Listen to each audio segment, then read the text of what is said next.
rise today in support of the legislation H.R. 5932, which I introduced recently, and I was fortunate to have the Speaker's assistance on this, my friend from Missouri, in designing this legislation.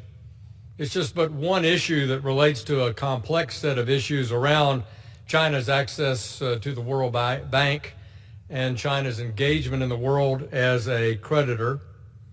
But H.R. 5932, ensuring the Chinese Debt Transparency Act, would require the Secretary of the Treasury to instruct the U.S. Executive Director at each of the international financial institutions that it is U.S. policy to ensure greater transparency in Chinese government lending to countries that are also beneficiaries of those international financial institutions.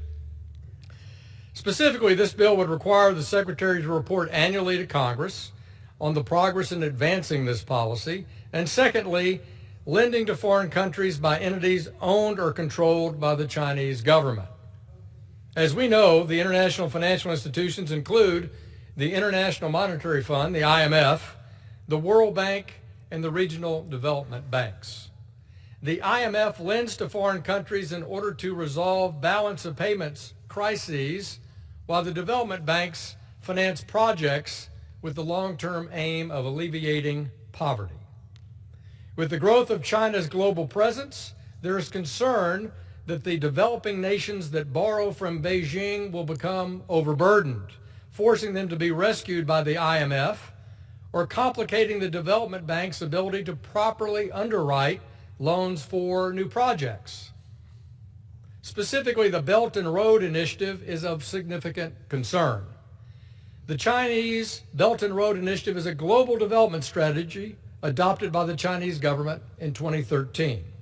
It involves infrastructure development and investments in nearly 70 countries and international organizations in Asia, Europe, and in Africa. To date, according to Morgan Stanley's estimates, the Belt and Road have committed more than $200 billion, with estimates that China may invest up to $1.3 trillion by 2027. Other estimates have the current number closer to $400 billion. Either number dwarfs the post-World War II Marshall Plan, which measured in today's dollars would be $130 billion. However, unlike the Marshall Plan, Belt and Road financing can make underwriting assistance difficult or even unworkable for developing countries, as the initiative has opaque financing terms.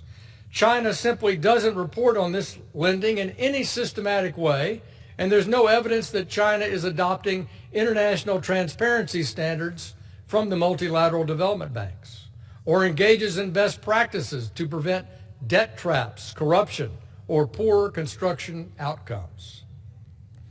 China needs to be held accountable to ensure that it's not taking advantage of vulnerable economies in these countries. In my view, the World Bank, the IMF, must know the terms and conditions of opaque Chinese lending, what those entail when they are considering a sovereign loan to a country that goes to the World Bank or the IMF for assistance.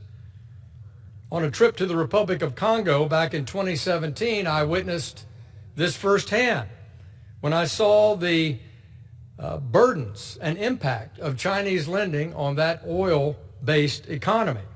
Now the Republic of Congo finds itself in the hands of the IMF in negotiating with them for a payments loan. This legislation will contribute to that overall accountability by seeking to secure greater transparency consistent with the principles of the Paris Club, a group of global creditors, including the United States, who find workable solutions for nations currently in debt. In theory, many of the underlying policies in this legislation should already be practiced. However, due to political insensitivities, inertia, and other concerns, that doesn't always happen.